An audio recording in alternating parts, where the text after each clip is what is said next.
Hello, this is Jimmy Hoppers and welcome to another Guild Wars 2 video. Now you may notice there's something different about today's video.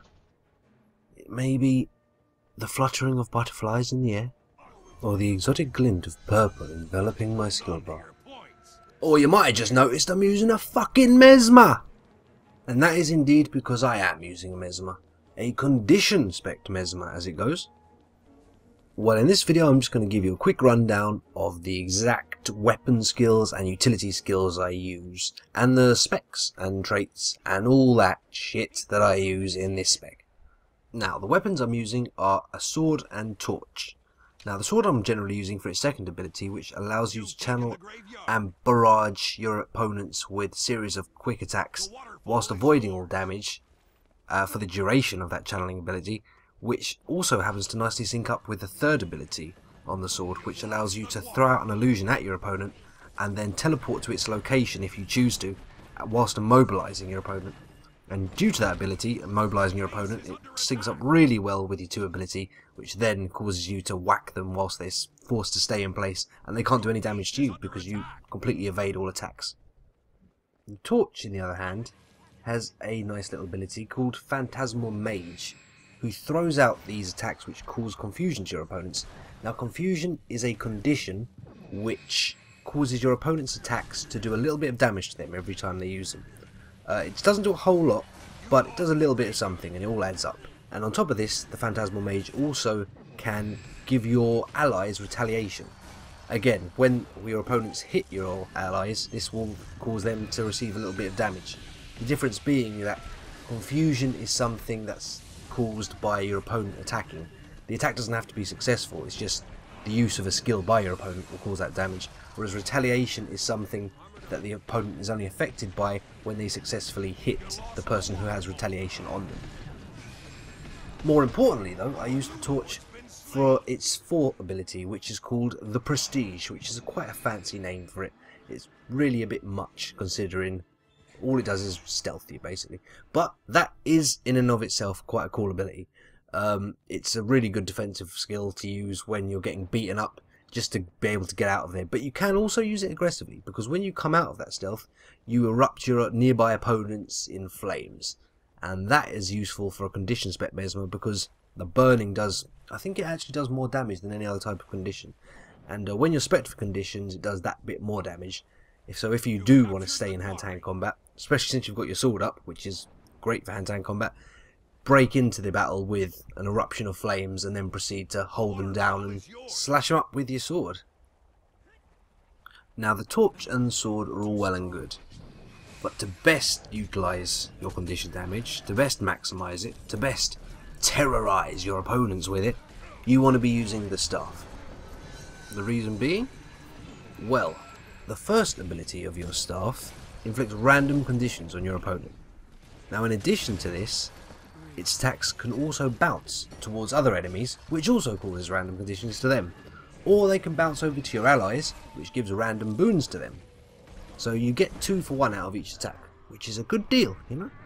And this random condition can also be utilised in the form of an AoE attack, in the 5th ability of the Mesmer, called Chaos Storm, where you put down a large purple circle and anyone standing in it also receives random conditions, unless they're an ally, in which case they receive random boons. And the longer they proceed to stand in there, the more boons or conditions they will receive. And when you're playing against people that are busy fighting other people, sometimes they can just end up standing in it and taking the full brunt of your nasty, filthy, plague-inflicting curses. But that's not all. Wait, there's more.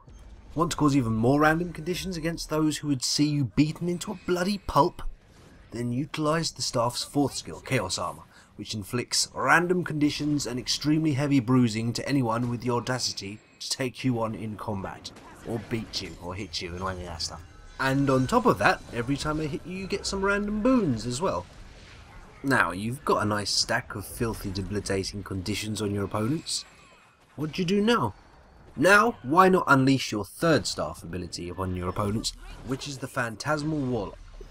Now, this guy does a decent amount of damage in and of himself, but he can cause even more damage based on each nasty condition your opponent has on them. And with a range of 1200 yards or meters, whatever it is, it's also really easy for him to blast your opponent from afar and get completely ignored by them, who will generally be going for you because you're the irritating bastard putting all these damn diseases all over them. But they will have a very difficult time trying to catch you, because you also have another ability on your staff, the final ability, which is the second ability, called Phase Retreat. Now personally, I think this is a brilliant skill. It's not hugely complicated. Basically, as soon as you press the 2 button, you teleport backwards and you leave a clone in the place of where you were. Now the clone itself is generally not going to fool many people. A lot of people will see you behind it and know how the skill works, so they'll know to go for you behind it. But nonetheless, just the fact that it teleports you backwards alone is very useful and has saved my skin I don't know how many times. I'm not sure how much damage I've completely prevented through the use of this skill, and I never will do, but I know it saved my life on more than a few occasions. It's on a 10-second cooldown, which is pretty short, and just being able to teleport backwards when you see a thief spamming Heartseekers or a warrior trying to bull rush you because you know he wants to go into 100 blades, just the ability to suddenly go backwards and evade them, confuse them a little bit whilst they're suddenly working out what just happened, is very useful, and I would highly recommend it. Now, as for the utility skills I have equipped, I'll begin with the healing skill, which for this spec is Ether Feast. Now, Ether Feast heals you for about 5.5k, but also does about 650 healing for each illusion you have out. And since I'm not generally bursting my illusions, due to wanting to keep my phantasms out, due to their good long-term abilities, their abilities to keep adding confusions and keep doing damage based on the amount of conditions that I keep putting on my opponents, I generally have 2 to 3 clones out, or phantasms, pretty much always, and consequently when I do use Ether Feast I get that little bit more out of it. If I'm in a lot of trouble though, I can use the skill Decoy, which I have equipped, which is very similar to Phase Retreat in that it leaves a clone where you are and puts you out of the way, but in this particular skill it doesn't send you backwards, it instead just stealths you. But it's a very useful skill when you're getting beaten down on, to just put someone in your place and get the hell out of there. Because it puts down a clone, you can also add it to your Ether Feast heal if you do so straight after. Next I use the skill Blink, which is basically a teleport which allows you to teleport within 900 yards of your current destination, and is really good for survival, but is also really good for mobility. It's pretty much my #1 mobility skill. I think it in fact is probably the only mobility skill I have with the Mesmer. But using it you can also teleport to certain areas in the same way that thieves can with Shadow Step. Now the final normal skill that I have equipped is Arcane Thievery. And that's because I enjoy putting conditions on people. I don't enjoy having them put on me. So when somebody does have the impudence to waste me away with their conditions, I like to return the favour and send them right to back. Though to be honest, it appears from my testing that it doesn't actually send all the conditions put on you back, it just sends a few of them. But it still helps. Any conditions that you can throw onto your opponent, as many as possible, all help your Phantasmal Warlock do even more damage to them. Getting a nice mixture of conditions on your opponent just helps debilitate them in general anyway. It's just a good thing to do. And on top of that, if they have any boons on them, Arcane Thievery will also rip some of them and drag them onto you. So it's a pretty damn useful skill, especially for a condition spec Mesmer. Now finally, the elite skill that I have equipped is Mass Invisibility. Now when I use this, it's generally for selfish reasons, to protect myself, turning myself invisible when my decoy and my prestige are down, so I can not get killed basically. This build in general does have a lot of survivability mechanics to it, and a lot of stealth. But Mass Invisibility is different because it doesn't just stealth you, it also stealths your nearby allies. Now this can be used in a variety of ways as well. It can be used to potentially stealth you and a downed ally. And so long as that downed ally isn't attacking, you can res him and both of you will be completely undetected. Unfortunately they usually are attacking, and it's a race against time as you're desperately trying to res them, and an opponent takes it personally and decides to go over and beat the hell out of the person that's throwing stones at their head, you know? Alternatively, Mass Invisibility can be used to stealth you as you're perhaps trying to take a point. If you and a group of allies are just coming around to it, you know, just before you get seen, you can turn on Mass Invisibility, stealth you and maybe 2 other guys, go and attack a bunch of people that are waiting at a point who'll probably be out of position because they're not expecting anything, attack the weakest guys first and drag them down before they've got a chance to react. I mean, that would be a good way to use it. Generally speaking, you know, plans like that are things you'd have to organise with a team. But it, you know, it still can be used on the move, so long as you're all roughly near each other and you've kind of got a common goal in mind, like taking a point. I'm sure you could use it in even more creative ways, ways people wouldn't expect, ways that would have people going on the forums accusing you of being a cheating hacker over. That would cause ArenaNet to have to rebounce the entire game around. I don't know, but see what you can think of. Next, I will quickly run you through my runes, my sigils, and finally my traits. Now for the runes, I've got the runes of the undead. Why? Because of condition damage and toughness. As you can see, for the 6th rune, 5% of toughness becomes condition damage. When you've got this much toughness, that's really good to add. It's really good to add 5% of it to your condition damage. And with the Shaman's Amulet, even more toughness and even more condition damage. As you can see here, I have the Doom rune, or the Doom sigil, in my sword, which basically I just put in there because it adds another condition, a poisonous one. And as with my torch, I have the sigil of the Geomancer, which adds a bleed effect to anybody caught in the rocky spiked ring that occurs around you when you swap to this weapon in combat. As you can see, they're both just 2 damaging conditions that I have on these weapons. I didn't have any particular plan in mind, really. I'm sure there are better sigils you can think to put in these weapons, but I just put in damaging conditions. Why? Because it's all about fucking condition damage. I don't know. But yeah, I'm sure if you really give it a good think, you can think up something that complements the build in a better way than just damaging conditions. But maybe not, I don't know. However, in my staff, as you can see, I have the minor corruption sigil, and that's because after each kill you'll gain even more condition damage. So every condition that you put upon everybody will do that much more damage. And that's simply that, really. Yeah. Now onto the traits.